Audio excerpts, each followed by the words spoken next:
embraced na furaha, lakini sahi kwa nini wakazi wa mlima waambiwe almost kupigiwa magoti? Let us not answer a hypothetical question. Si mimi niko hapa? Kwani tutangojea mwaka moja? Si ni kesho? So wacha mambo tuendelee vile tunaendelea. Wakenya wenyewe watajionea, watu wa mlima wenyewe watajitokeza, watasema yale wanafikiria, na mimi pia niko na majibu ya vile mambo itakavyoendelea, kwa sababu mimi nimekuwa nikitembea mlima Kenya nafikiri sasa miaka 20. Hii urafiki nimetengeneza na watu wa hapa mlimani sio urafiki ya miezi, sio ya masiku, ni urafiki wa miaka. Na hiyo urafiki wa miaka hauwezi kuidadizi kwa miezi michache. So kuna vile mambo inaendeshwa na vile tutaenda mbele pamoja. Mwenzangu kutoka Weru ako na a better question would be mbona umekawia huo muda wote hujakuja upande huu wa mlima? Kwa sababu ni kwa sababu kwamba wewe mwenyewe hutarajii kukaribishwa kama vile ungekaribishwa hapo awali, kwa sababu imekuchukua takriban miezi 6 kufika hapa mlima Kenya. Hayo maeneo mengine umeenda kama mara mbili, mkoa wa Pwani, Western umeenda kama mara 2, Nyanza umeenda, hapa mlima hujafika. Ni kwa sababu wewe mwenyewe unahisi kwamba kuna kitu ambacho kinaweza kuwa kinakuzuia usifike mlimani? You know, these are hypotheses. Nyinyi mnaweka tu mambo. Mimi nataka nikueleze hivi. Nimekuja hapa mlimani baada ya miezi 6. Januari nilienda Northern Kenya. Sikuwa nimewenda Northern Kenya baada ya uchaguzi. Hiyo ni miaka ngapi? Miaka 2. Sijapata kwenda Ukambani karibu mwaka mmoja. Sijapata kwenda Kisii kwa muda mrefu. Lakini niliamua mwaka huu ya kwamba kuanzia Januari, kwa sababu kuna vile nilikuwa nimepanga kazi ya Kenya. Vile unavyoelewa, wakati tumechaguliwa tumekuwa na changamoto nyingi, na ikawa ni lazima nipange vile nitayashughulikia haya mipango. Vile tumekuwa na changamoto ya kiuchumi, tumekuwa na matatizo ya madeni, na ikawa ni lazima nipange vizuri ndio nipunguze changamoto za taifa, na vile vile nipange vile ile manifesto nilikubaliana na wananchi wa Kenya na wakanichagua kwa sababu ya hiyo manifesto. Pia nipangie vile hiyo manifesto nitaitekeleza, kwa sababu najua ya kwamba baada ya miaka 5 kutakuwa na mtihani, na ile mtihani itahusu ile ahadi nilitoa, manifesto nilipatiana kwa wananchi, vile nilisema nitafanya mambo. Wananchi watachukua ile manifesto waangalie nimefikisha wapi kutekeleza ile manifesto, na waniweze kunipatia marks. Lakini wacha nikueleze hivi. Kwa haya miaka 2 nimeshughulika na mambo ya kudhibiti uchumi wa Kenya. Wakati nimechukua usukani, ile kitu inaitwa inflation ilikuwa 9.6%. Kwa sababu ya kazi tumefanya kama serikali, tumepunguza hiyo inflation, saa hii iko 3.5. Wakati nimechukua usukani, wewe unajua vile dona ilikuwa imesonga mbele. Saa hizi tumeidhibiti vizuri, 128, 129. Vile vile tumehakikisha ya kwamba matatizo tulikuwa nayo ya mambo ya mafuta, bei ya unga, mambo haya mengine tumeyashughulikia ndio tuweze kudhibiti uchumi wa Kenya. Na mbali na kudhibiti uchumi wa Kenya, pia ile manifesto nilisema mambo ya wananchi karibu milioni 5 walikuwa katika ile inaitwa CRB, Mimi nilisema katika manifesto yetu tutakuwa na Hustler Fund ambayo na tutatoa wale wananchi milioni 5 kutoka CRB, hata tukatoa zaidi ya milioni 5, milioni 7 tukatoa kwa CRB. Leo kuna Hustler Fund Kenya. Nikiongea na wewe, zaidi ya wananchi milioni 4 wanafaidika na Hustler Fund. Nilisema utapata mkopo bila ya wewe kuwa na title deed ama logbook, na leo zaidi ya wananchi milioni 4 wanaendelea na Hustler Fund. Hiyo ni moja nilisema. Nilisema vile vile tutashughulika na mama mboga, tuhakikisha kwamba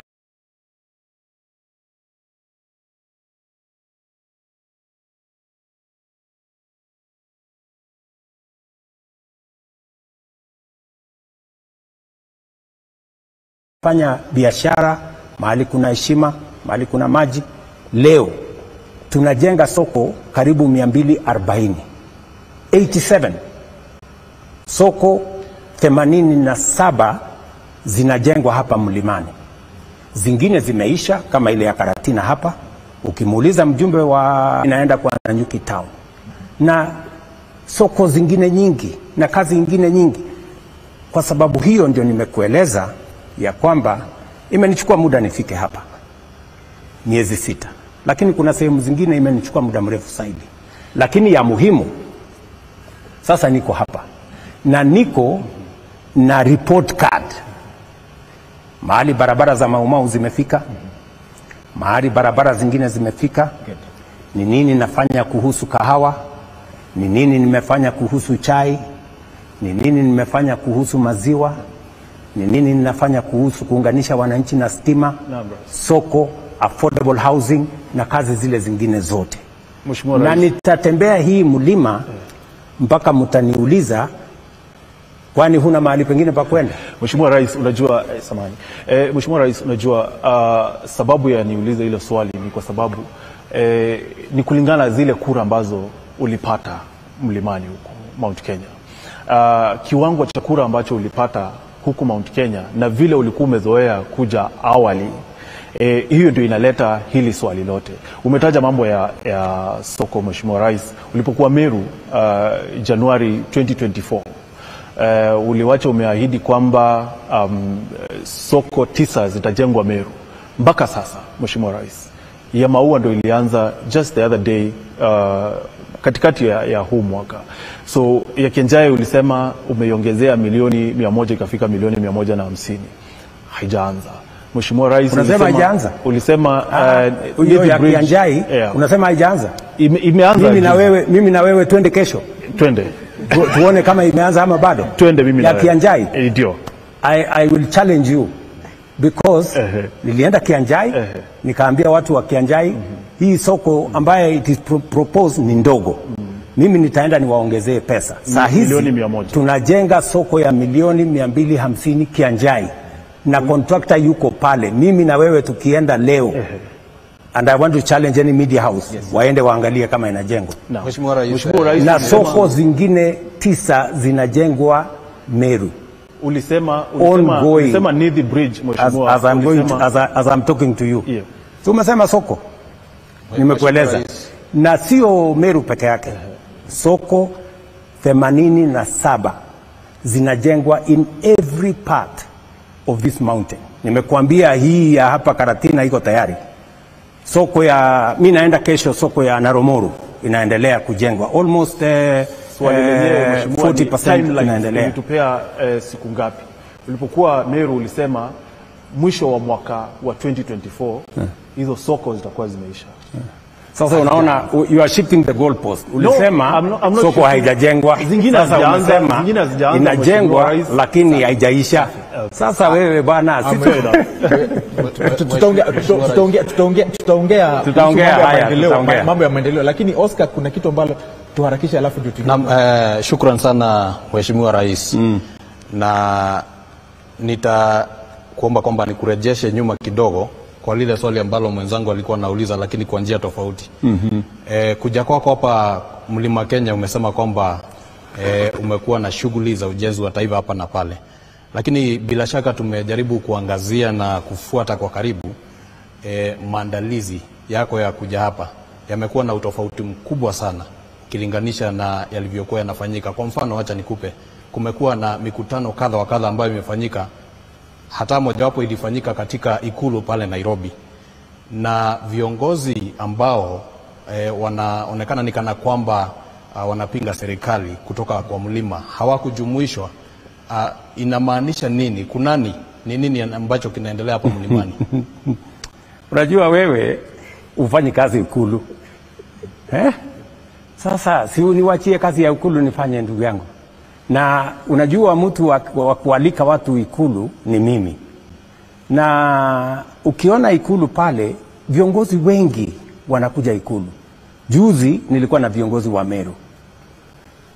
Hii wiki peke yake nimeonana na viongozi wa kutoka Western Kenya, wabunge karibu 40 walikuwa pale.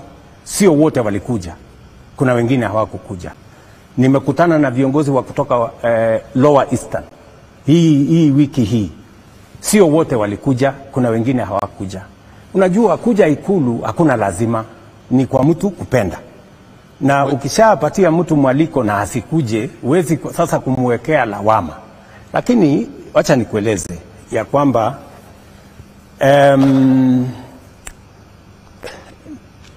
mimi niko mlimani. Na mimi nimekueleza, mimi ndio huyu hapa. Na hii mlima, vile nimetembea hii mlima, nimetengeneza urafiki na watu wa mlimani hapa. Hata ingawaje kuna changamoto nyingi za kitaifa, sijapata nafasi ya kutembea kila mahali vile ningependa. Unaelewa ya kwamba baada ya mambo yaliyofanyika mwaka uliopita, hatukuweza kupitisha finance bill ambayo ilikuwa na mipango mingi ya serikali ya Kenya. Ikabidi mimi nifanye ukarabati ndio mambo yaweze kuendelea Kenya vizuri. Nikapanua serikali ndio tuweze kupata uwezo wa kusukuma mambo ya maendeleo ya taifa letu la Kenya. Nikapangana na watu wengine wengi ili tuweze, kwa sababu mimi mpango yangu ni vile Kenya itafaulu, ni vile manifesto nilio wauzia wa Kenya wakanichagua itatekelezeka. Hiyo ndio mpango yangu, na ndio sababu hiyo kazi sasa nimefanyia ukarabati, sasa imeshika laini, uchumi imeshika laini. Kwa sababu uchumi imeshika laini, nimepanga sasa vile affordable housing inaendelea, universal health coverage inaendelea, markets inaendelea, hostels inaendelea, barabara ndio hizo nimekamilisha karibu wiki moja imepita. Zaidi ya bilioni 170 tumepata kutoka market kwa sababu tumechunga uchumi wa Kenya. Sasa barabara za Mau zinaendelea sehemu tofauti tofauti. Kwa mfano, wacha nikueleze. Barabara za Mau tuko na kilomita 560. Kiambu, Murang'a, Nyeri, sehemu kidogo Nyandarua, sehemu kidogo Embu, sehemu kidogo Tharaka Nithi. Hizo barabara kwa ujumla is above 55% zikiendelea. Ile kidogo nimepata matatizo nayo ni barabara ya pale barabara ambayo inaunganisha Maragwa, Kandara, Kiharu na Kangema. It's about 31 kilometers. Hiyo ndio kidogo iko chini about 5%. Na tayari tumezungumza na contractor pale. So now some of those roads I am going to inspect them because they are going on in my trip. Asante mheshimiwa. Vile acha tu nikueleze. Vile kwa sababu ni vizuri nikueleze na niwaeleze wananchi wa hapa county hii. Vile nilienda China mwaka uliopita 2023 na nikapata pesa karibu shilingi bilioni 36 ya barabara. Kwa hiyo shilingi bilioni 36 nilichukua bilioni 15 nikaweka hapa mlimani. Hapa Nyeri hapa nimeweka barabara ya kutoka Ishamara kwenda Rutune, mpaka kwa river pale, hiyo kilomita karibu 45 inaunganisha Mukurweini na Tetu. Nimeweka Nyandarua barabara mbili, barabara ya kutoka Ndaragwa kwenda Kanyagia mpaka Subuku, almost 50 kilometers. Saa hii inaendelea. Ukiuliza mjumbe wa pale anaitwa George Gachagua atakuambia hiyo barabara inaendelea. Nimeweka 44 kilometers pia barabara pale Nyandarua ambayo saa hizi inaendelea. Tumeweka kilomita 90 kilometers barabara za Kiambu between Kabete, Kiambaa and Kiambu zinaendelea as I talk to you. Tumeweka barabara ya Kirinyaga kutoka mahali inaitwa PI, hiyo barabara saizi almost another 50 kilometers inaendelea as I talk to you. Kuna zingine bado tuko na matatizo kidogo na contractors, lakini sasa tumemaliza the procurement issues na matatizo ambayo tulikuwa nayo. So another 400 kilometers mbali na 560 ya Maumau, barabara zingine 400 kilometers hapa Mlimani. Almost a total of 1,000 kilometers ya barabara inajengwa hapa Mlimani.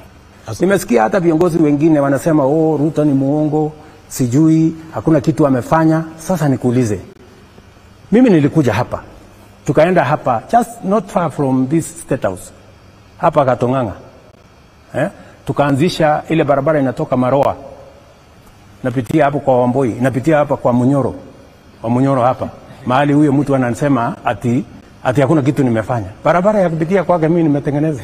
Mheshimiwa, tunaomba kwamba anyway tuachane na hiyo story. Haya tuendelee. Mheshimiwa, ningeuliza sababu tulikuwa tunataka kuingia kidogo. Umeguza wa Munyoro. Sema na wa Munyoro, hiyo ndio mambo ambayo sasa tunataka kuuliza. Hapo sasa ndo umeguza mlima.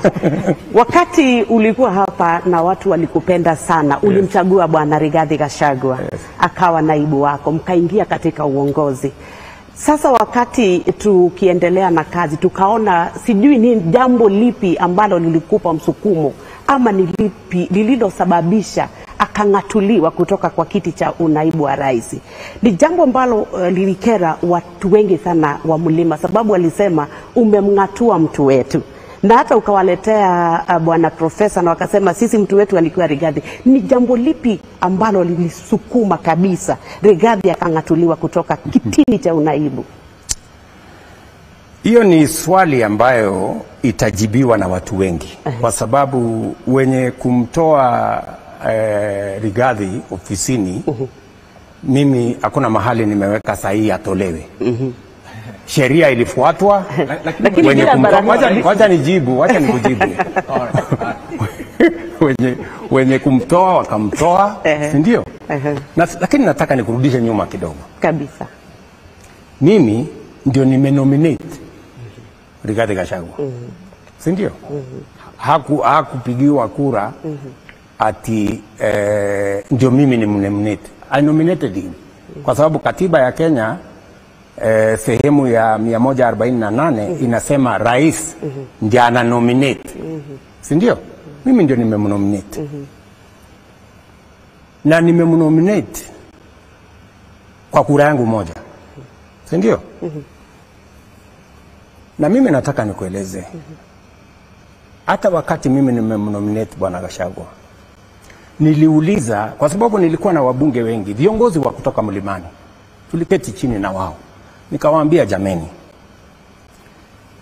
mimi nimefanya kazi na Mheshimiwa Uhuru Kenyatta miaka 10. Nimefanya kazi kabla ya hiyo. Nimekuwa rafiki ya watu wa Mlimani. Na wameniamini, wanataka kunipatia kura zao. Nataka nyinyi kama viongozi wa kutoka Mlimani, wabunge wa sasa, munisaidie mmoja wenu ama mmoja wa viongozi wa kutoka Mlima awe naibu wangu wakati tunaenda kwa uchaguzi. Nasikia Nyokabi? Nasikia. So nikawaachia nafasi, nikamwambia haya, munipatie mtu. wakazungumza pale kwa ofisi yangu Karen pale nikiwa naibu wa rais, karibu mpaka saa 10 toka asubuhi. Mwisho wakaniambia tumeshindwa. So tufanye namna gani? Nikamwambia hapana, hamwezi kushindwa. Wakaniambia kwa sababu tumeshindwa tunaweza kupiga kura. Nikamwambia pigeni kura.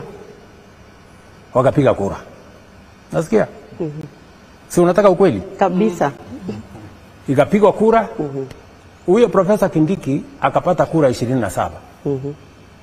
Ule rafiki yangu Rigathi akapata kura 5. Unasikia?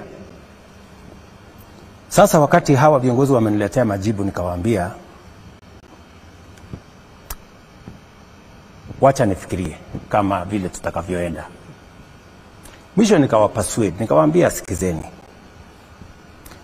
mimi nalaumiwa Mlimani kwamba mimi nimeshikana na viongozi wachanga, viongozi vijana, sijui Ndindi Nyoro, sijui Kimani Ichung'wah, sijui nani, hawa vijana wadogo wadogo, na hata huyo profesa ako katika kiwango hiyo. Nikamwambia ili tusionekane kwa watu wa mlima, pengine nimechukua vijana, wacha nichukue huyu mzee karibu wa rika yangu, pengine mzee kidogo kuniliko, shingo upande.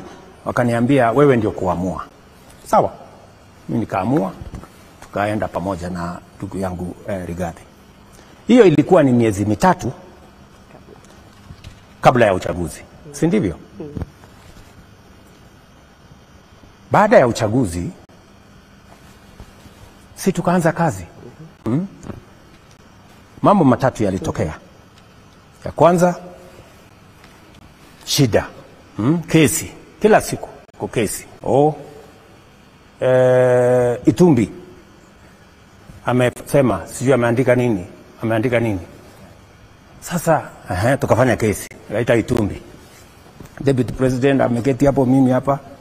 Wewe Deputy President anasema umefanya. Haya, tunamaliza kesi. Next, baada ya wiki moja, Faruk PA, mtu mdogo, amefanya. Haya, naita Faruk, nafanya kesi. Tukamaliza hiyo. Kidogo Ndindi Nyoro amefanya meitisha mkutano sijui Kiharu, amepanga wabunge wengi. Mbona amepanga wabunge? Mbona naita Ndindi Nyoro. Tumeketi chini. Kesi. Haya, kuisha hiyo, Kimani Ichung'wah sijui amesema. Sasa mpaka nikamuuliza, ndugu yangu, wewe ni naibu wa rais wa Kenya, bloga huyu Dennis Itumbi bloga, unasumbuana na yeye nini? PA ya ofisi mtu kidogo. Hawa vijana, sijui Ndindi Nyoro, sijui Kimani Ichung'wah, sijui nani, sijui mama mwingine, sijui anaitwa wa kutoka hapa ati alikuja, sijui anamwambia wewe unazungusha marinda sijui. Sasa nikamwambia hivi tena kidogo ni nini? Just wait. Si umeniuliza swali kabisa. So nikamwambia tafadhali tufanye kazi ya Wakenya, tuache hii makesi kidogo. Ndio hiyo yeye ameanza vita na wabunge. Hawa wabunge mwenye kumuondoa bunge, vita na wabunge. Nyinyi wabunge, kabla ya Disemba msiponipigia magoti mtaenda nyumbani. Wabunge ndio hawa. Wabunge ni wanasiasa. Sasa wabunge wakasema Disemba tutaenda nyumbani tusipokupigia magoti. Okay, kabla Disemba na sisi tutakushughulikia. Nasikia vita mwenyewe ameanzisha na wabunge. Ya tatu,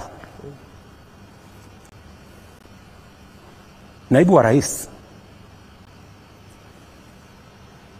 kazi yake kubwa ni kumsaidia rais. Mimi nikiwa naibu wa rais wa Uhuru Kenyatta, you people in the media, you are witnesses.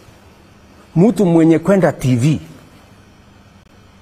kutetea program ya equipment ya hospitali, program ya electrification, program ya barabara ya serikali, ilikuwa ni mimi.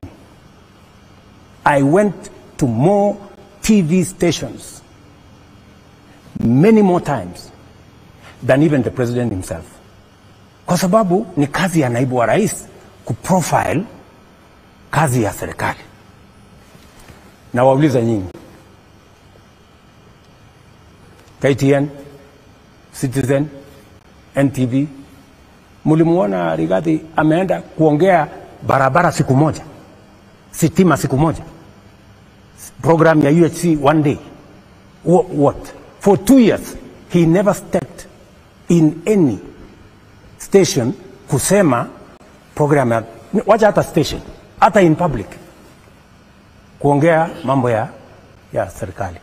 Sawa, mimi nikamueleza, my brother, you know, manifesto tumeandika housing, manifesto tumeandika universal health coverage, manifesto tumeandika tutasort out mambo ya walimu, manifesto tumeandika, na manifesto si gazeti. Mheshimiwa Rais. Just wait, manifesto si gazeti. Nikamwambia, we made a commitment to the people of Kenya on housing, on universal health coverage, on making sure that we have a proper CBC model. Sasa kama huwezi kutetea, kama huwezi, na wewe nimekupatia mamlaka, hakuna kitu tumepitisha kwa cabinet ambayo haijaenda kwa ofisi ya deputy president kama chairman wa committee za cabinet. How are we going to run this government? Wacha nimalizie. So I just want you to understand, because ni vizuri watu wa Kenya wanielewe. So wabunge wakaanza vita kwa sababu wameambiwa wasipopiga magoti, nasikia, wataenda nyumbani.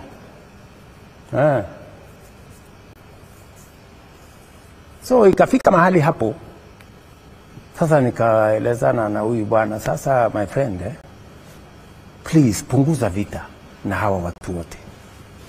Sasa ikanifikia mimi, mimi sasa, unajua, mimi naweza kukufanya one term president usipofanya hii, usipofanya hii, usipofanya hii, nahitaji bilioni 10. Wewe unajua bilioni 10, bwana Waweru? Labda zilikuwa za nini rais? Bilioni 10 ndio niende niongee na watu ya Mlimani, you know, ni kupangie siasa, sijui nifanye nini. Mimi nikaona hapa, nikamwambia I will not do it. Wacha nimalize. So nikamwambia hii haiwezekani. Na kama ni kuwa one term ni sawa, hakuna problem. Kama wewe ndio kuamua nani atakuwa one term, nani atakuwa sijui how many terms, nilikuwa nafikiri ni wananchi wa Kenya na Mungu. Kama ni wewe, sasa amua vile unataka. Nasikia, my friends? So wabunge wakaanza vita, and hata wabunge marafiki wa Rigathi watakuambia, mara mbili niliita wabunge, nikamwambia, sikizeni, hatukuchaguliwa kuja kupigana, tulichaguliwa kuja kufanyia Wakenya kazi. Wachana na mambo ya impeachment. Mara ngapi? Mara mbili. Mara ya tatu nilikuwa nimeenda UN, nikaitisha mkutano kwa sababu nilikuwa nimeona wameanza tena maneno ya impeachment. Nikaitisha mkutano, nikawaambia wabunge, kujeni tufanye mkutano. Wabunge wakakataa kuja mkutano, wakasema, wewe umetuzoea, ulitukataza mara ya kwanza, ukatukataza mara ya pili, sasa utaamua. Either tutaendelea na atuulizi kura yako. Kura yako haihitajiki bunge, sisi tutafanya vile tunavyojua tutafanya. Hiyo ingine wachana na sisi. They never came for the meeting. My friends, I tried. In fact, kama ni kuokoa, nilimsaidia wakati wa bunge, wa ile bunge ya mbeleni. Wakati walimkataa, mimi ndio nilimkubali. Wakati wamejaribu kumfanya impeachment ya kwanza, mimi ndio nimezuia. Impeachment ya pili, mimi ndio nimezuia. Sasa mimi nataka niwaulize nyinyi, kwani Wakenya walinichagua mimi niende nifanyie kazi mtu mmoja ama nifanye kazi ya Wakenya wote? Mheshimiwa Rais. So, I mean, tafadhali mambo ya hiyo tufunge hiyo chapter. Wacha swali moja tu labda, sababu ulikuwa Tufunge hiyo naibu wa chapter rais. kwa sababu wacha niwaambie. Kenya hii tuko na mambo ya viongozi. Lakini tuko na mambo ya wananchi. Mambo ya viongozi wananchi wataamua. Hakuna haja ya mimi kubishana na Rigathi ama wabunge wengine kwa sababu mambo yetu sisi wote itaamuliwa na si itaamuliwa na wananchi. So sisi wote tujipange. You know, ile imefanyika unfortunately. Lakini sasa nyinyi kama wananchi wa Kenya ndio baadaye wataamua huyu William Ruto tulimpatia kazi. Amefanya hajafanya. Kama amefanya watajua vile ya kufanya. Kama tuzishinde tukipishana mambo ya viongozi. Kama tunaongea mambo ya viongozi miaka nenda miaka rudi, this press conference, that press conference, maneno ya wananchi tutaongea lini? Wakenya wenyewe mimi nimekuja Mount Kenya kuongea uh-huh. mambo ya wananchi. Mambo ya viongozi wananchi watatuamua. Mheshimiwa, hata hivyo labda kuna maswali ambayo tunaweza kuwa nayo ambayo itasaidia pia kuweka uwazi mambo yalivyofanyika, na utaniruhusu kwamba nirejelee lile jambo ambalo umesema vile ambavyo mambo yalienda pale Karen wakati ambapo ulikuwa wakati ambapo Rigathi tumeshapita my brother.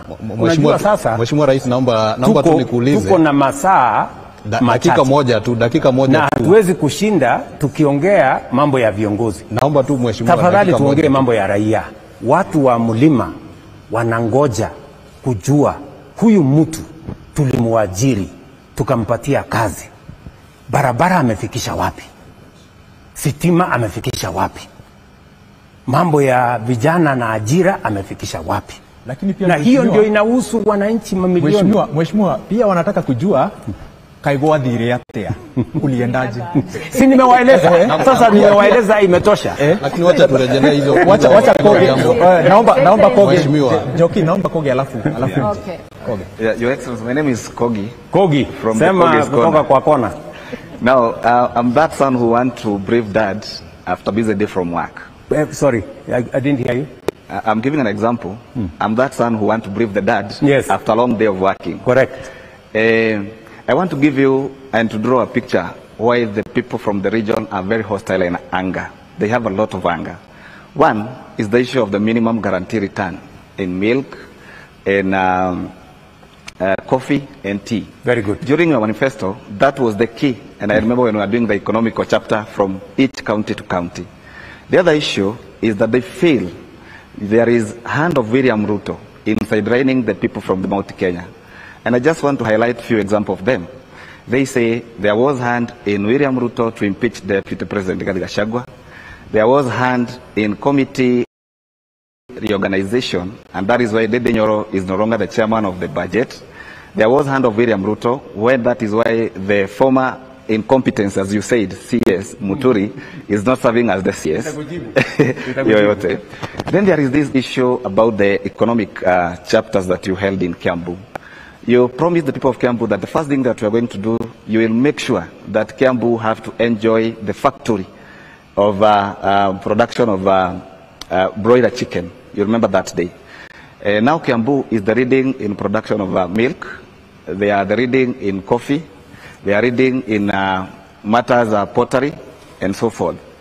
They feel the promises that you have made to them, none of them has been have been fulfilled. I'm going to answer you.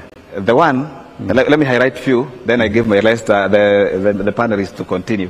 One of them is the Tharaka-Nithi bridge that you promised within 100 days. You are going to make sure that the bridge is done. There is the Rurengo Stadium, the famous Rurengo Stadium. It is still in the structure as it was there before. There is this Mau Mau Road. Apart from some few constituencies, the others, they remain stored project. They are asking, the project that Uhuru left through when he was the president, they are still there. They claim you are coming to relaunch again. The same project, the same you did last time. So they are here wondering, what is this president want to bring us back? That is why I have diverted from the real issue of impeachment so that we can discuss the policy. They also feel that even the broad-based... Ukiuliza mingi, sasa nitajibu gani? So siulize kidogo, nijibu alafu ulize ingine. Nimalizie na hii moja. The issue about the the broad-based government, Yes. they feel even the deputy president that we have, Kithure Kindiki, is on the road because those people who have joined the government, they are claiming everything in the government, starting from the position from the committee. All the people who are associated with a deputy president, they no longer serve in any of the committee. So they even feel that the deputy president is sitting on bonus. Ako njia ya kuenda. Maybe if you can answer that, I'll come there after the Sasa umesema discussion. mingi, sasa sijui nitakujibu gani. Anyway, wacha tuanze na ile ya muhimu. Umesema mambo ya guaranteed minimum return, si ndio? Yes. Tulikubaliana na wakulima ya kwamba wa maziwa, tuanze na wa maziwa. Na mimi nataka ukiwa na nafasi uliza Bwana Kamiro ambaye ni chairman wetu wa KCC. Wakati tumeingia ofisini, maziwa ilikuwa inauza 35 shillings per kilo. Tulisema we are going to make sure that tutainua bei ya maziwa. Today as I talk to you, maziwa ni 50 shillings. That is the guaranteed price we have given to farmers. Mimi nimeweka pesa ya serikali katika hiyo mpango ya maziwa. Today every farmer, in fact nilisema ya kwamba sio 50 alafu ikatwe. In fact it is 53 shillings alafu 50 inaenda kwa mkulima, 3 shillings inaenda kwa wale watu wengine, transport na nini na nini na nini na nini. I want you to check with farmers, whether it is Nyahururu, whether it is Nakuru, wherever it is, whether they are being paid 50 shillings or not. That is number one. Number two, kahawa. Nilipromise watu wa Kenya, wakiwemo watu wa mlima, ya kwamba nitafukuza cartels. Ya kwamba hii kahawa tutainua bei yake, tutaondoa wale wakora ambao wamekuwa wakihujumu kilimo ya kahawa. What did we do? Nilichukua reforms ya kahawa nikalete kwa office of the president.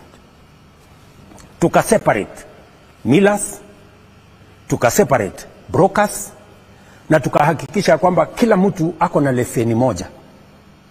Pia nikatransfer, nikasema hii Nairobi Coffee Exchange tukalete watu wa CMA into the equation.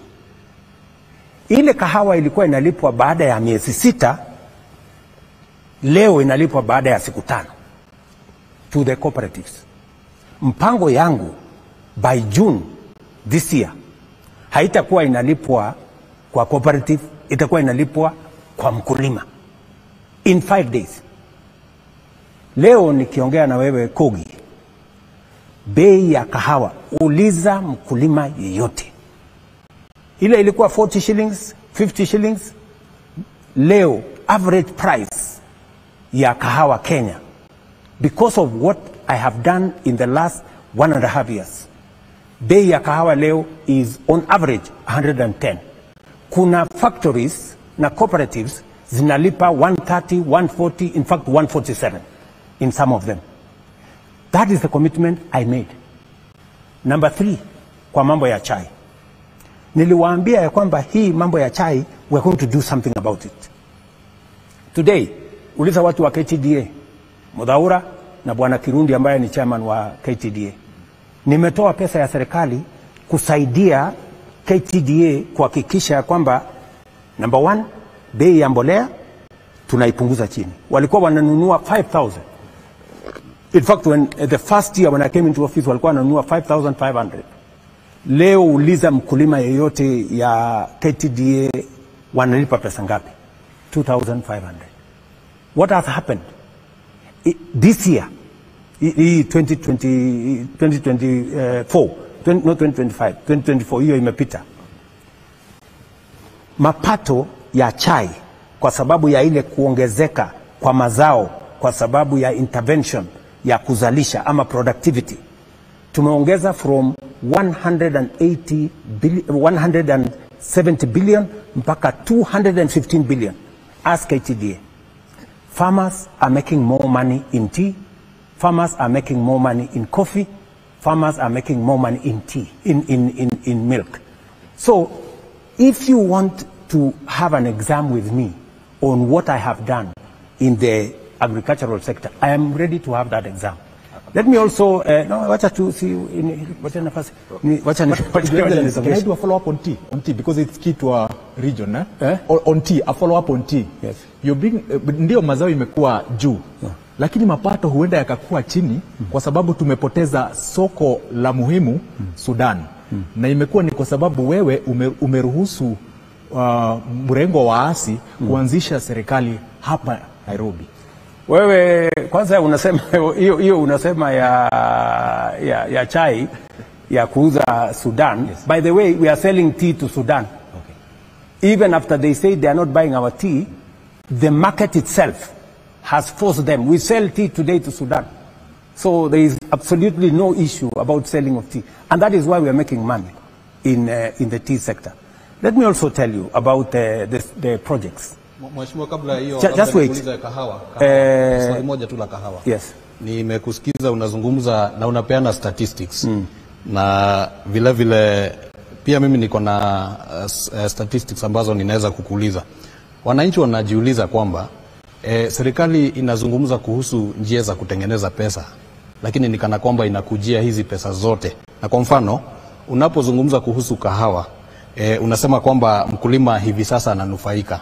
Ni kweli, labda ukienda katika cooperatives kadhaa utapata ile bei ambayo umeitaja, hivyo ndivyo ilivyo. Lakini yale zile pesa ambazo zinakatwa kwa zile pesa zenye wakulima wanapata, kwa mfano mabroka wanapata kiwango cha hadi 1%, na kuna vile vile kuna pesa zingine ambazo zinatolewa zile za ile mtambo ya DSS na mambo kama hayo.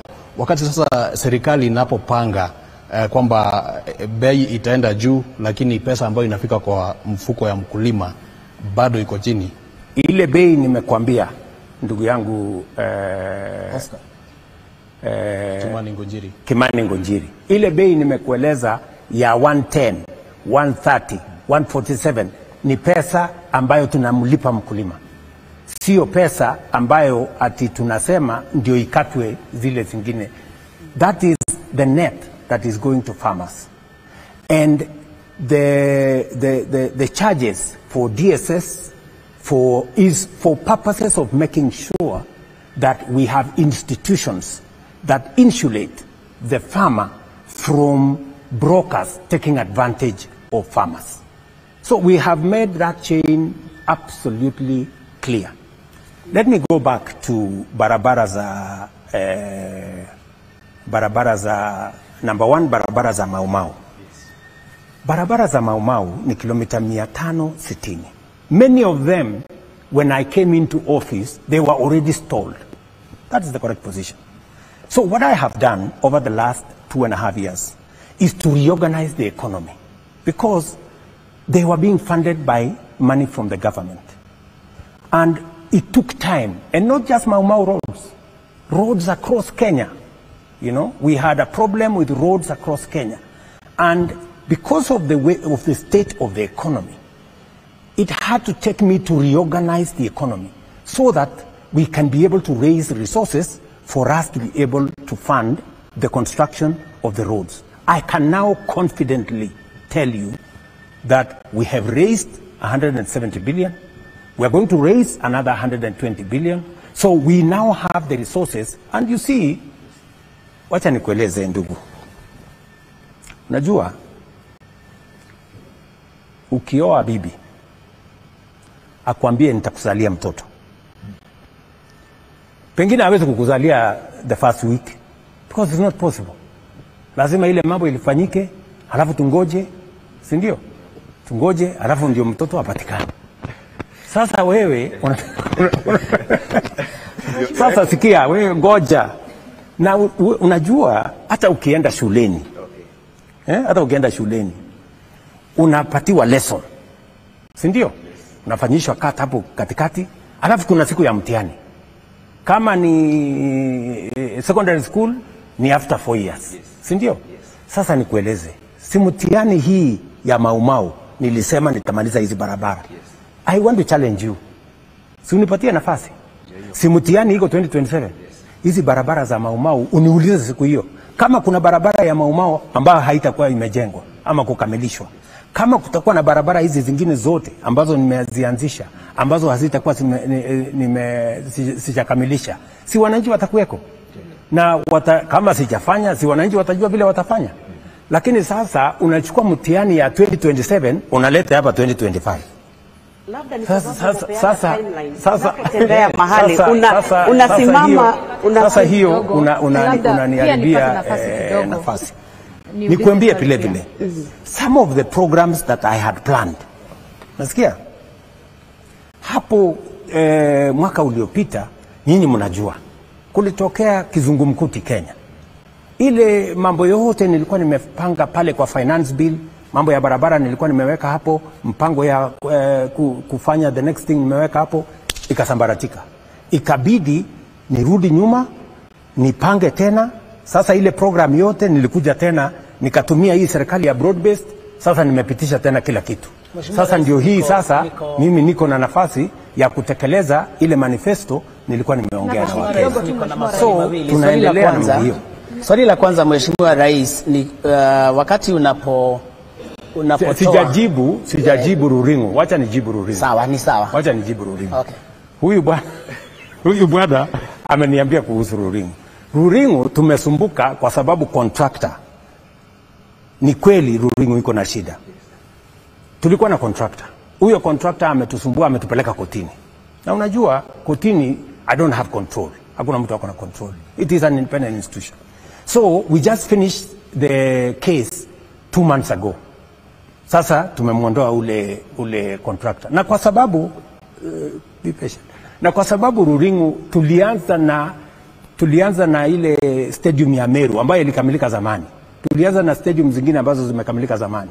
Sasa nimeamurisha ya kwamba hii Ruringo sasa nimeambia watu wa jeshi wakuja wanisaidie kukamilisha hiyo Ruringo. And I am very confident that by the end of this year we will complete Ruringo.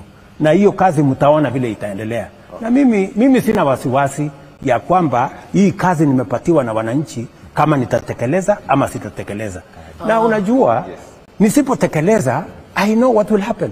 So I have no problem. Your Excellency, wacha huyu jamaa alikuwa anasema. Mheshimiwa Rais, niko na maswali mawili. Swali la kwanza ni wakati unapotoa hizo ahadi huwa unapeana timelines.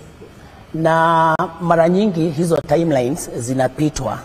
Kwa hivyo watu kuna majina mpaka wamerudi kukubandika. Wamesema unajua kama kuna ahadi na haijatimia, wanaanza kusema uliongea uongo.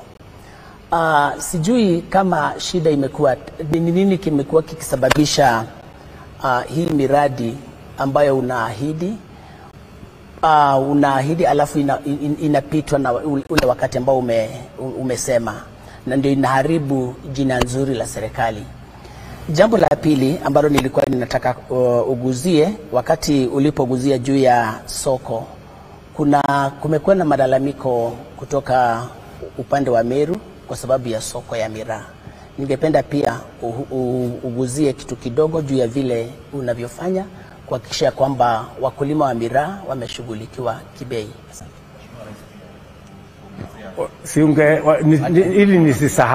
Ili nisisahau, wacha tumjibu and then we'll come to you. 2 things. Mimi ni mtu wa imani. Mimi ni mtu namwamini Mungu. Na unajua kuna watu wanatembea kwa physically seeing. Me, I am a great believer. I'm a man of faith. And I believe what I say will happen. It may delay, but it will happen. Because I know in my heart I have committed myself to do it. And that is why I speak about it. Of course, you know, sometimes because there are intervening issues. Maybe you have put it in the budget and then the budget did not go through, then there is a delay. Maybe you have a contractor and the contractor is not performing the way you would wanted, you had planned. The contractor anakuchelewesha, ama saa zingine procurement inafanyika alafu watu wengine wanaenda kotini inachelewesha. But that does not mean that it takes away my word that this is what the government of Kenya has committed to do. What I know is that I have people who have no plan. They have no agenda. So the only thing they do is to find fault. Oh, you know, hii alisema haijafanyika, imechelewa siku mbili, imechelewa mwezi moja, imechelewa mwaka moja, imechelewa hii. But my commitment is this. Every commitment I have made, whether it is on Hustler Fund, whether it is on markets, whether it is on affordable housing, whether it is on universal health coverage, whether it is in CBC and university funding, I will make sure that those commitments are kept, because that is how we are going to take Kenya forward. Mira, swala la... And then the Meru, the Mira issue. The Mira issue, we agreed on two aspects. That we are going to make sure that we have, I made a commitment to the Meru people that I will take one ambassador from Meru to go and be ambassador in Somalia. I kept that promise. Number two, I have also worked with the government in Somalia, even with the challenges they have, to make sure that we negotiate a better price. My minister, Mutahi Kagwe, has undertaken that exercise, and now we are in the tail end of making sure that, because the problem is that the market was there, but the price was wrong. So again, I sent minister to negotiate so that we have a price that farmers of Mira can agree to sell. So we have also negotiated and gazetted a new price for Mira.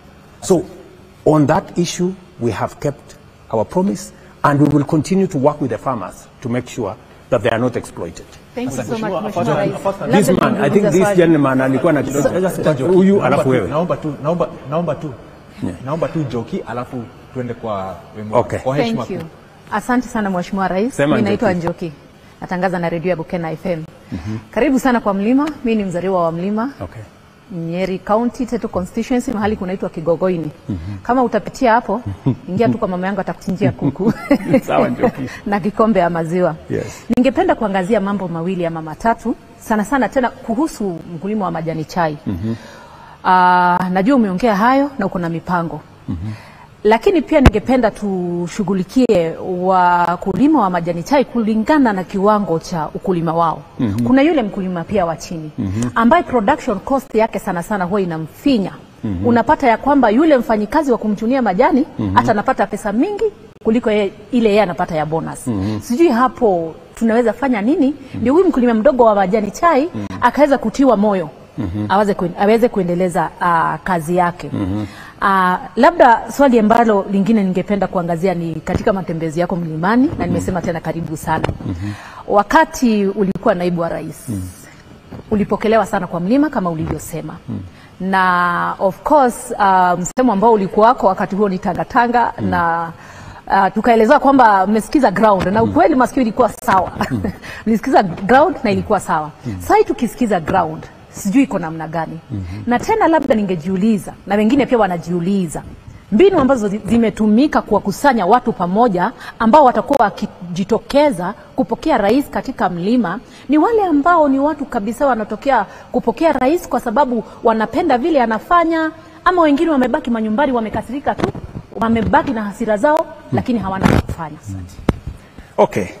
Mambo, umeniuliza maswali mawili, sio Njoki? Ya kwanza, pale katika kilimo ya chai, bado kuna vile tumekubaliana na Mutahi Kagwe. Tumejaribu enhance productivity. Lakini bado kuna sehemu imebakia ambayo sasa tutaenda bunge. Kwanza kuhakikisha kwamba tunafanya value addition more than we are doing at the moment. Tatizo ya chai yetu, hata ingawaje tumepata mapato karibu bilioni 50 zaidi mwaka uliopita, ni kwamba sehemu kubwa ya chai yetu bado inauzwa kwa magunia. Na sasa tumekubaliana na stakeholders, nimeketi chini mwenyewe, na mimi nataka nimshukuru Profesa Kindiki kwa sababu amenisaidia katika shughuli hiyo ya kuketi chini na different stakeholders wa kutoka sehemu tofauti tofauti, na sasa tumekubaliana na wao vile tutakavyofanya katika finance bill ambayo inakuja kupunguza mambo ya ushuru kwa packaging material, tuondoe ushuru kwa ile chai inanunuliwa kutoka kampuni hii mpaka kampuni hii for purposes of value addition ama processing, ndio tuweze kuhakikisha kwamba ile bei ambayo tunapata ya chai yetu sio tu ile ya wholesale, lakini vile vile Ketepa na chai hizi zingine zote ambazo zinauzwa zikiwa processed, ambayo sasa bei yake ni kama mara 2 mara 3, pia tuweze kuenhance hiyo value addition. Nimekubaliana na watu wa KTDA ya kwamba sisi kama serikali tutawasaidia na shilingi bilioni 1 waweze kutengeneza another processing facility. Hii ya Ketepa iko Kericho, sasa tutaanzisha ingine Nairobi, na vile vile tunataka kuchunguza vile tutaanzisha ingine Dongokundu, ndio pale Mombasa, ndio tuweze kuenhance ile common user facility ya mambo ya processing ya chai, ndio tuweze kuuza value added tea ambaye sasa itatupatia mapato zaidi. Tukifanya hivyo, sasa yule mkulima ambaye umesema, yule mdogo ambaye saa hizi pengine yule ambaye anamsaidia kuchuna chai anapata pesa nyingi kuliko mwenye chai, sasa hapo saa hizi kwa kilo moja on average tumefikisha karibu shilingi 70. Nia yangu in the next 3-4 years tunataka kuenhance mpaka iwe minimum price ambaye mkulima atapata kwa chai kwa kilo moja ni shilingi 100. That way we will make sure that even the low farmers who have low acreage pia wanapata mapato. Mekujibu hiyo. Mambo ya mobilization na wale wana mobilize na wale wanakuwa mobilized, hiyo ni mambo ya siasa, na hiyo ni mambo ya siasa, itaendelea tu hivyo.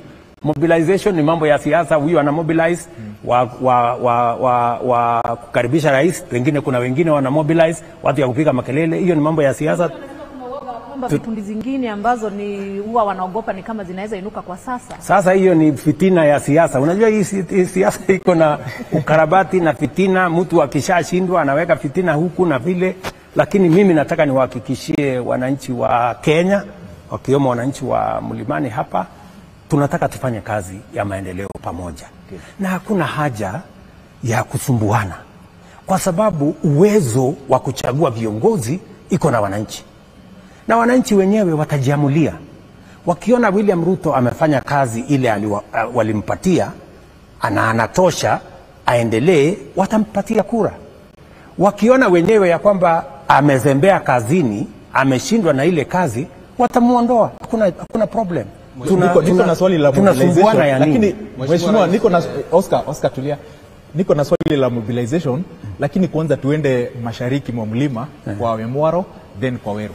Yes boss. Mheshimiwa Rais, na hili swala umelizungumzia la miradi. Ongeza sauti kidogo. Kuna hili swala la miradi umelizungumzia, na pia mwenzangu hapa amelizungumzia, lakini swali moja ambalo mkazi wa Embu ameniuliza ni kuulize wewe, ni kuhusiana na ujenzi wa mabwawa matatu ambayo umekuwa ukiyataja na ukasema kwamba utayakamilisha ili mradi yaweze kufaidi mkulima.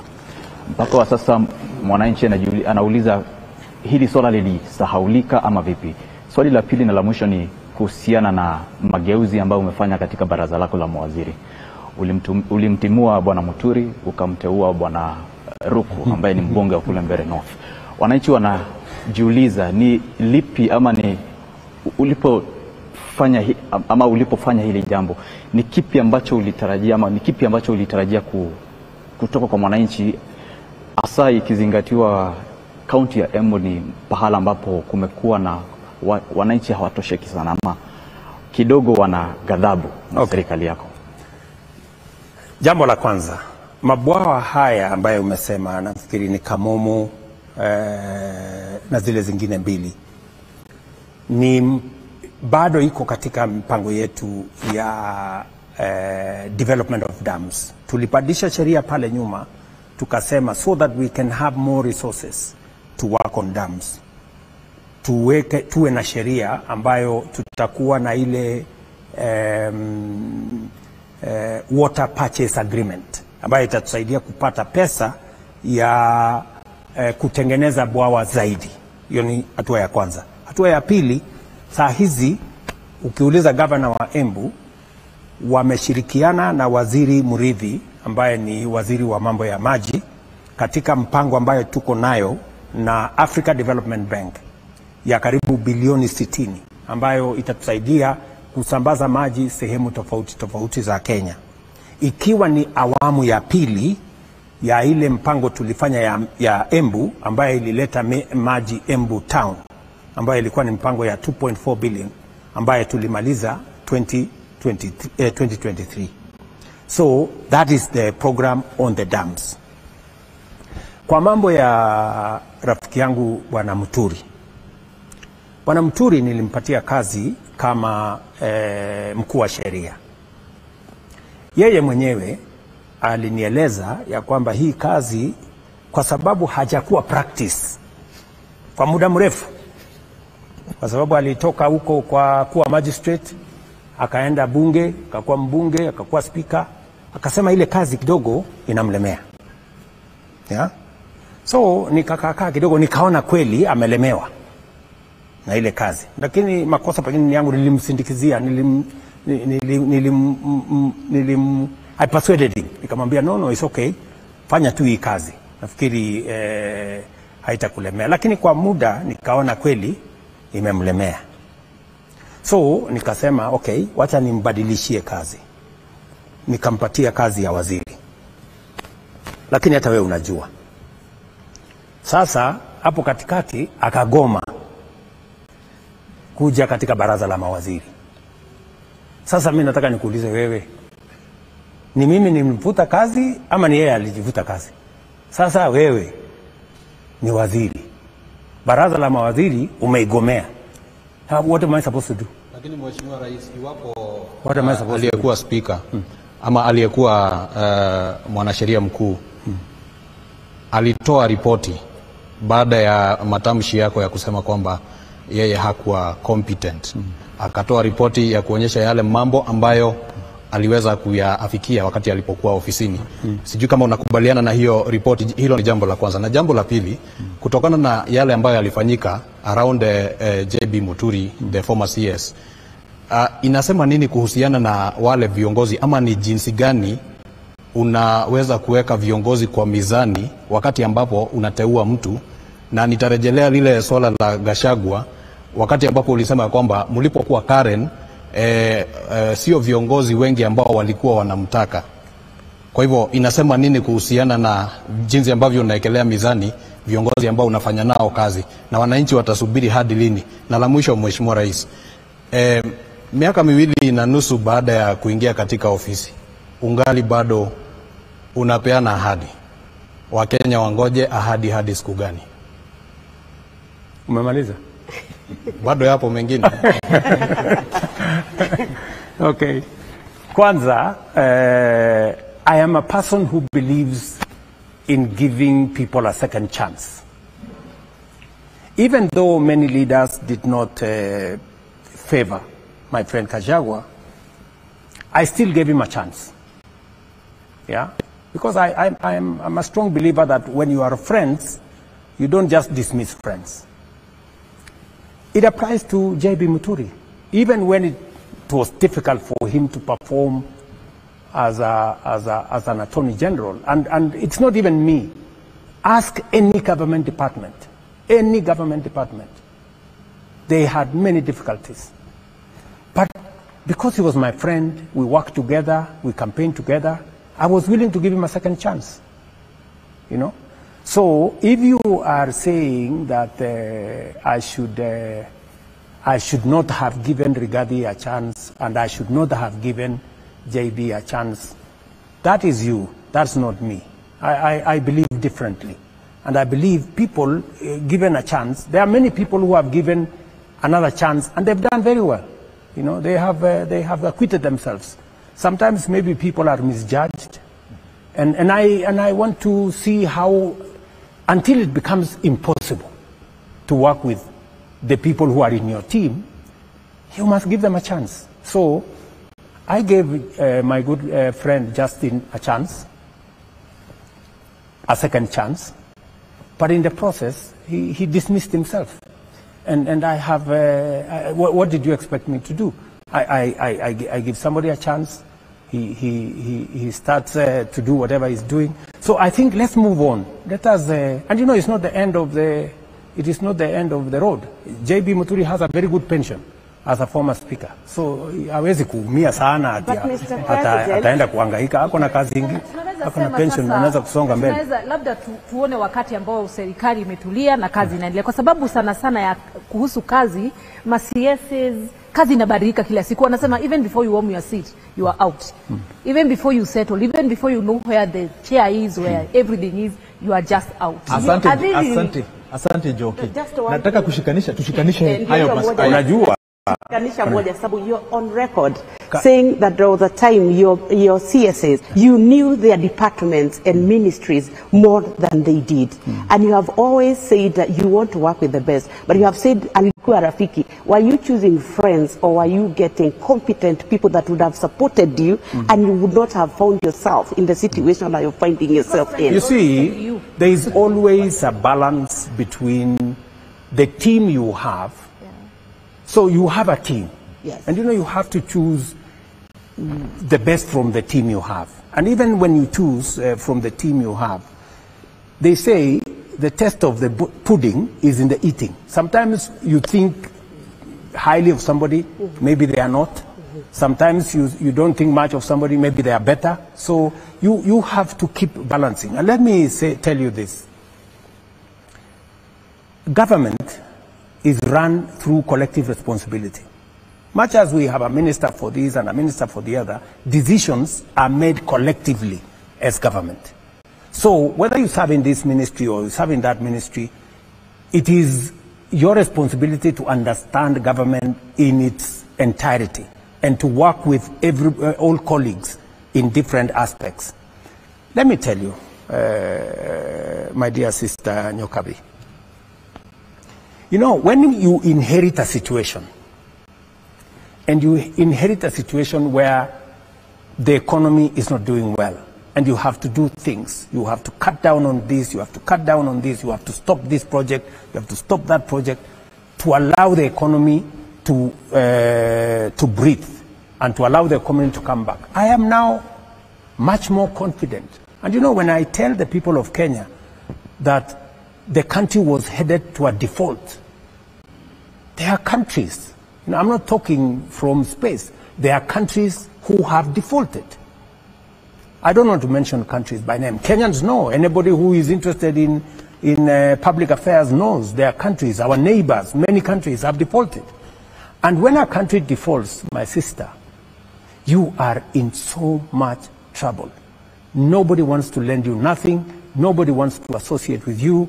One of the neighbors, I don't want to mention which one, their currency was devalued by 100%. Do you know what that would mean to Kenya if we were to go that direction? Just imagine if the dollar was exchanging at 220 shillings.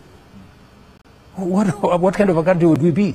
You know? So there are real issues that I have had to do to stabilize the economy of Kenya. And I can now confidently say that now that we have stabilized the economy, inflation has come down to 3.5% from 9%. Our exchange rate has stabilized substantially. Our foreign reserves were now close to $10 billion.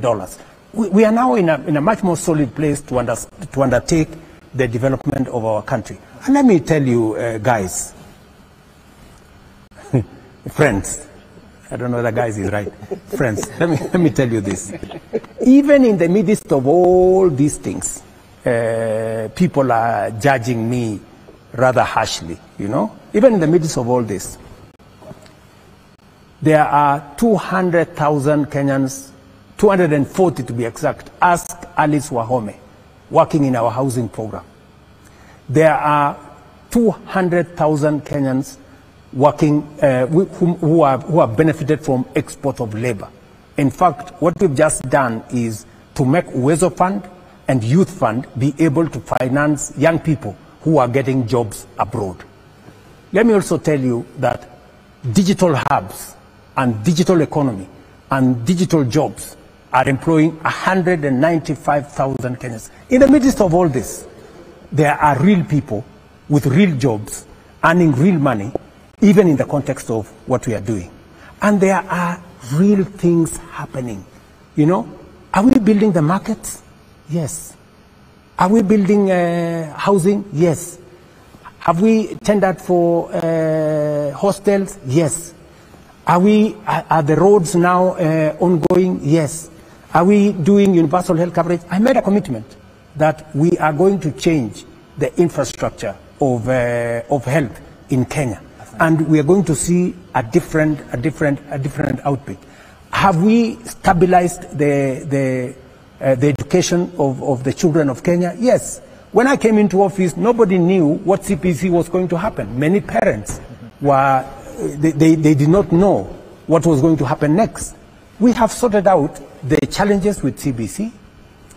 I have hired 76,000 teachers in 2 years.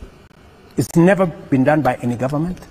We have a new funding model. It was taken to court. The court has now cleared to say it is the right model because it treats children according to the ability of their parents, so that children from poor families can get up to 90% scholarship.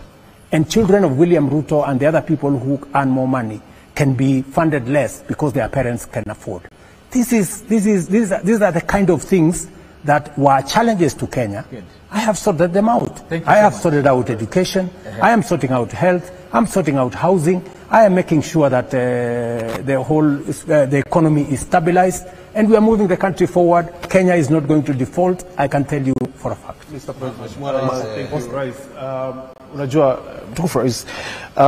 yes, my brother from Weru. Yes, my name is Martin. Martin. Yes, Martin. Kuna swali ambalo dadangu hapa ameuliza na hujajibu. Ningeomba ujibu tafadhali kwamba mawaziri unawabadilisha mpaka sasa a record 3 times in a ministry, Mheshimiwa Rais, kwa miaka miwili. Sidhani kwamba yule waziri kwamba kama atakuwa ametulia hata kufanya kazi ama utakuwa umempea nafasi ya kufanya kazi. La pili, mtukufu Rais, umetaja mambo ya miraa. Sijui kama huko na habari kwamba tunaviongea hivi sasa, shirika la ndege la Ethiopia Airways limewacha kubeba miraa ambayo ilikuwa inabeba miraa kwenda Israel, kwenda Sierra Leone, I think, limewacha kubeba miraa. La tatu, nadhani utayakumbuka yote, ni Nithi Bridge. Nithi Bridge mpaka leo hakuna kitu ambacho kimefanyika kwa Nithi Bridge. Ulikuwa umepromise kwamba in 100 days itakuwa imeanza kujengwa, ukakuja tena ukasema in 6 months itakuwa imeanza kujengwa. Mpaka leo Mheshimiwa Rais hakuna kitu kimefanyika, na watu wanakufa. Real people are dying at Nithi Bridge, Mheshimiwa Rais. Like they are really dying there at Nithi Bridge. Okay, wacha nikujibu mambo ya mawaziri. Kila serikali inabadilisha mawaziri. I want you to tell me how many times Kibaki changed ministers. No, I'm just telling you. You had a chance ya kuchagua mawaziri. Si umeniuliza maswali. Mheshimiwa, niruhusu I listen to you when you are asking. Why don't you listen to me when I'm answering? You are asking me. Yeah, relax. So, Kibaki alibadilisha mawaziri when it was necessary. Uhuru alibadilisha mawaziri when it is necessary. When it is necessary, I will change ministers because it is my prerogative.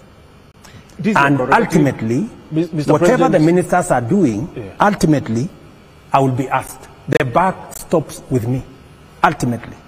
So that is why I am going to work with people who ultimately are going to help me answer the final question to the people of Kenya. Yes, and umetuambia hapa kwamba wale au mawaziri wengine walikuwa marafiki zako, but then you had a chance wakati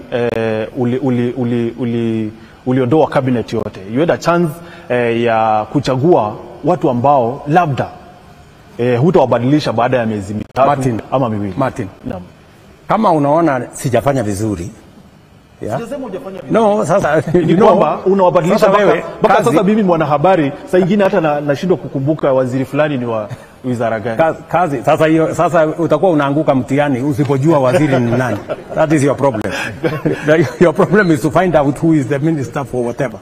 So let me just tell you that kazi ndio mimi niko naye. Nitafanya vile naelewa inapaswa kufanyika. Let me give you an example. Unajua kwa hiki wa Mwere, kuna wakati mmoja alienda kumuona Rais Kibaki.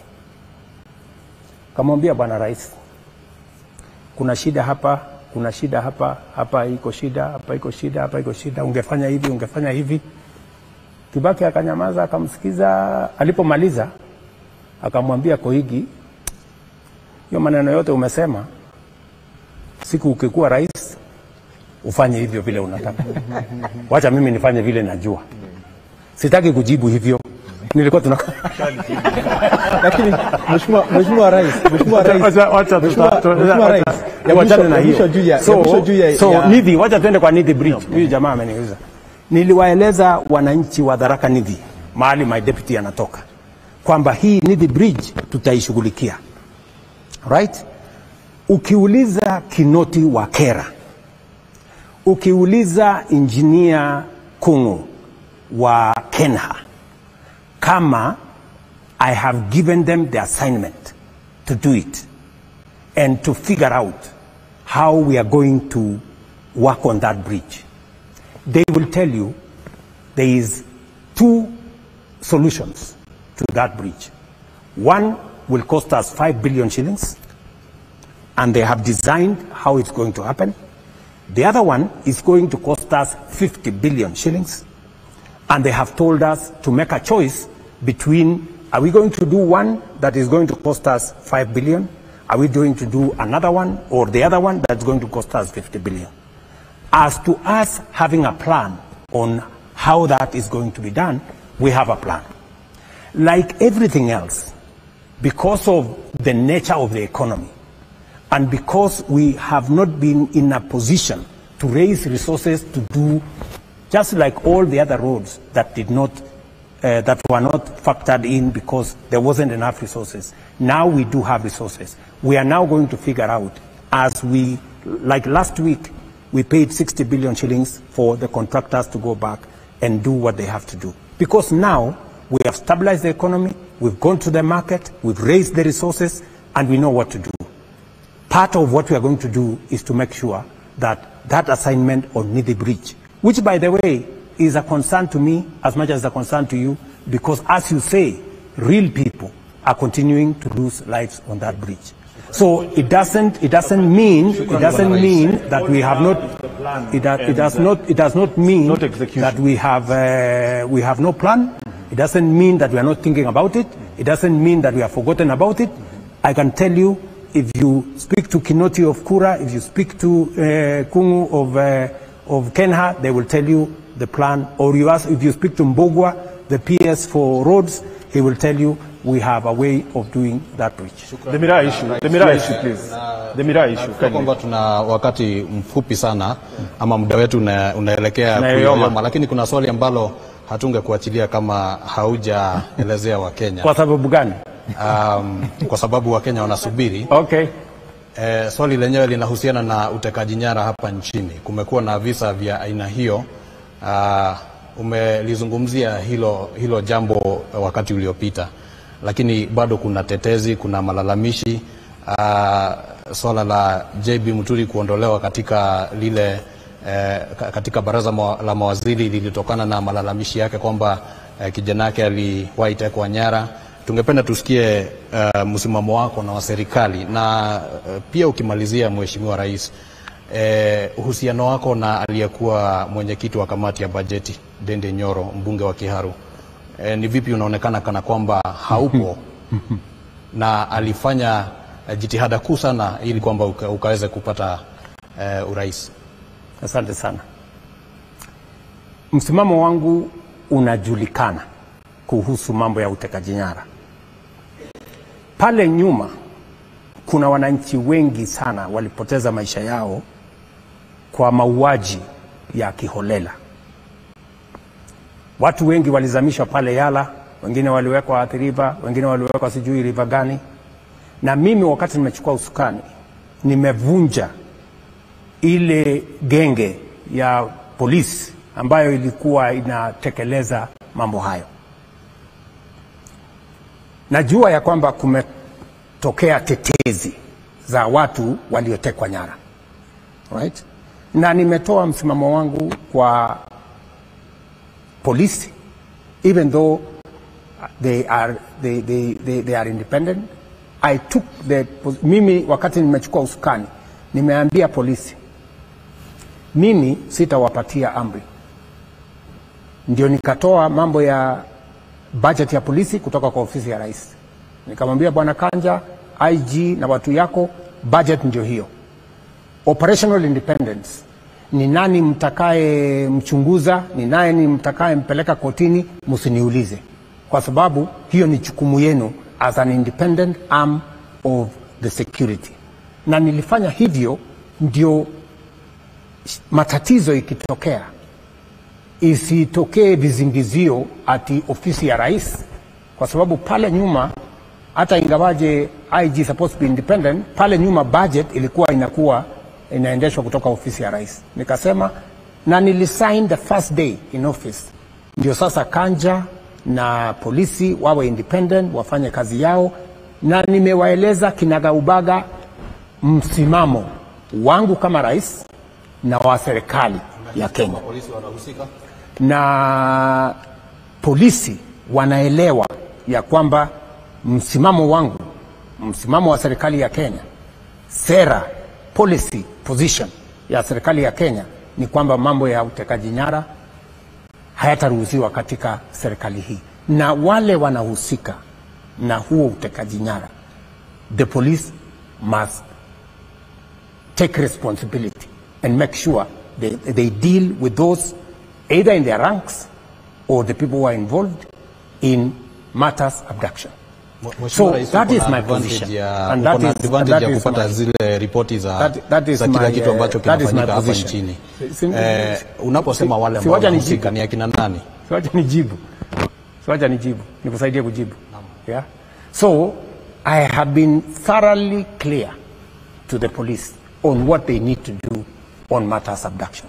And I want to confirm to you that now and going forward, in my administration, matters abduction, matters extrajudicial killing shall not be part of my administration.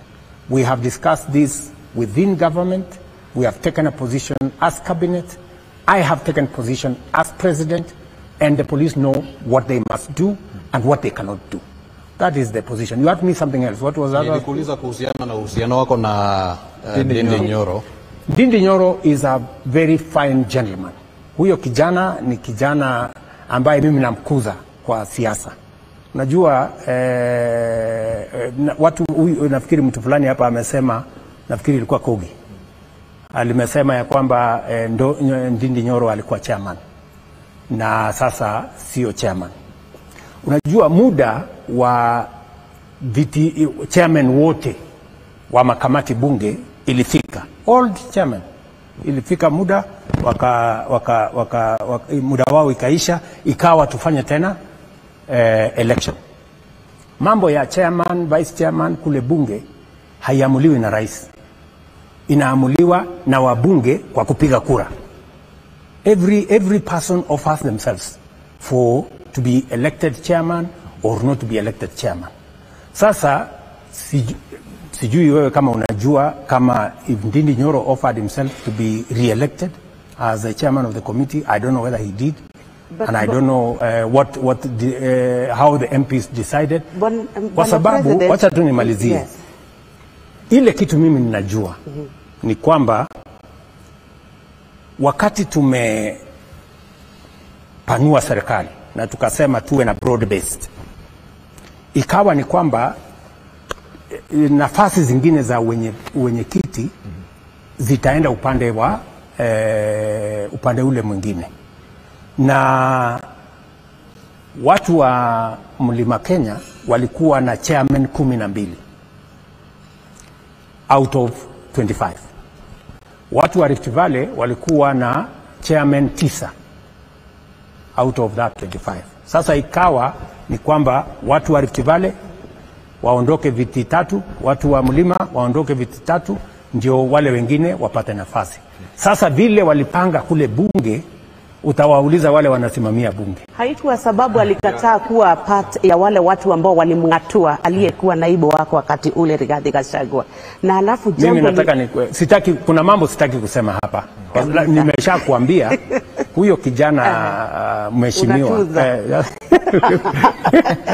huyo kijana Ndindi Nyoro ni kiongozi, ni kati ya hawa vijana ambao na walea, na ni kazi yangu kulea hawa viongozi. Saa zingine kidogo wanaregea hapa, mimi nawafundisha namna hii hawa kina Kimani Ichung'wah, kina hawa vijana wengine wadogo hapa na wapanga.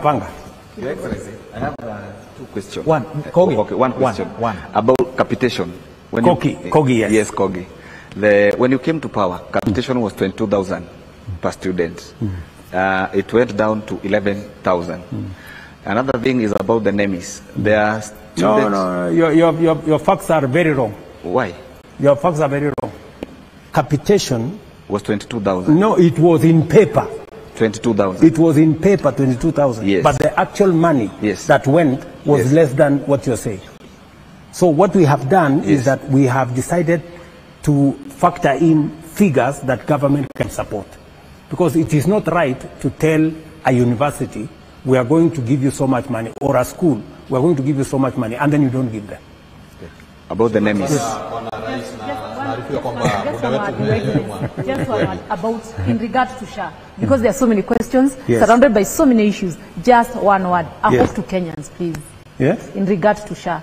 Mimi nataka niwaeleze wa Kenya, mfumo wa Taifa Care ni mfumo wa maana sana, inasawazisha Wakenya wote. Pale nyuma NHIF ilikuwa ni ya watu wenye uwezo na wenye kazi. Sio watu wenye uwezo na wenye kazi peke yao ndio wanakuwa wagonjwa. Wakenya wote wanakuwa wagonjwa. Na ndio nikasema hii mpango mpya, hata mama mboga na mtu wa bodaboda na mwenye hana kazi watajumuishwa ndani yake, watakuwa na bima ya afya. Na tumesema kinaga ubaga ya kwamba kila mtu, kwa sababu ni bima, atalipa kulingana na uwezo wake. Yule mwenye uwezo wa kulipa 1,000 atalipa 1,000. Yule mwenye yako na uwezo wa kulipa 300 atalipa 300. Yule mwenye yako na uwezo wa kulipa 100 atalipa 100. Lakini yule kabisa hana uwezo, tutamlipia kama serikali. Ile kitu mimi nataka niwaulize wa Kenya, kila mmoja wetu ajisajili. Ukijisajili ama ukijiandikisha, sasa itafanyiwa utafiti, wewe unatoshana na kulipa pesa ngapi. Na kama imesemekana Martin anatoshana na kulipa 500 kwa sababu ako na mshahara mnono, atalipa 500. Yule mama mboga ambaye alikuwa analipa 500, akifanyiwa hesabu ajulikana anaweza kulipa 200 ama 100, atalipa 100. Yule mwananchi wa kawaida mwenye hana kazi, pengine hata si ana biashara yoyote, ikisemekana analipa shilingi 50 ama shilingi chini ya hiyo, ama ionekane ya kwamba hana uwezo kabisa, tutamlipia kama serikali. What we are saying is that there is no citizen in Kenya who should be left behind, whether they have a job or they don't, whether they have ability or they don't. For the first time in the history of the Republic of Kenya, people who have never gone to hospital and they have never been paid for by government, today they are being paid for. Shukran. Asante sana Mheshimiwa Rais.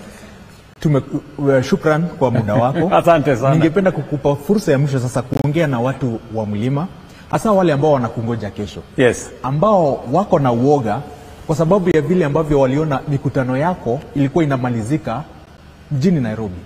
ambapo magenge yalikuwa yanakuja kuvamia biashara za watu. Unawaahidi nini na mikutano yako wakati unaianzia hapa katika eneo la mlima, eneo la biashara? Tukimalizia kwanza, nataka ujue ya kwamba pale Nairobi tulifanya mikutano mingi sana Nairobi, na watu wa Nairobi walichangamkia mikutano hayo. Kulikuwa na visa vya wizi hapa na pale, kwa sababu Nairobi, unajua vile mambo yalivyo Nairobi, na sitarajii kwamba yale mambo ya wizi ya hapa na pale itatokea katika msafara huu, kwa sababu tunawaelewa watu wa huku mashinani, watu wa mlima ni watu wa amani, ni watu ambao wanaelewa mambo ya maendeleo. Hatuja kuja hapa kufanya siasa, tumekuja hapa kupangana na wananchi wa hapa, mambo ya miradi yao, mambo ya maendeleo yao, tuweze kujua vile tutasonga mbele. Mimi nataka niwaeleze ndugu zangu watu wa Mlima Kenya, kwanza nawashukuru sana kwa sababu ya kuniamini, kunipatia kura zenu, na mimi nataka niwahakikishie ile kazi mlinipatia ya kusomesha watoto wetu na kuhakikisha kwamba kuna walimu, kuna taratibu ya sawa sawa ya masomo. Hiyo kazi nitatekeleza. Mambo ya kilimo, kuhakikisha ya kwamba mambo ya chai, mambo ya kahawa, mambo ya maziwa na ile kilimo yote tutaishughulikia vizuri, na niko na taarifa nzuri ya vile haya mambo yamesonga mbele. Mambo ya barabara zenu, kama ni Mau, barabara zile zingine zote mtajionea wenyewe, kwa sababu sasa tuko na tumedhibiti uchumi wa Kenya, na sasa tuko na pesa ya kukamilisha hiyo miradi. Mambo ya housing inaendelea. Mimi nitakuwa Nyeri town hapa, kwa sababu tulianzisha phase 1, tunaendesha phase 2. Mambo ya stadium inaendelea. Mimi nitakuwa kule Nyandarua, mambo ya hospitali yao, nitakuwa sehemu tofauti, nitakuwa Embu, nitakuwa Meru, nitakuwa Maua, kwa sababu tunajenga pale soko kubwa ya karibu shilingi milioni 300, na mambo yale mengine. Mimi natazamia sana kufika katika sehemu mbalimbali ya Central Kenya, hii Mlima Kenya, kwa shughuli ya mambo ya maendeleo ya sehemu hii.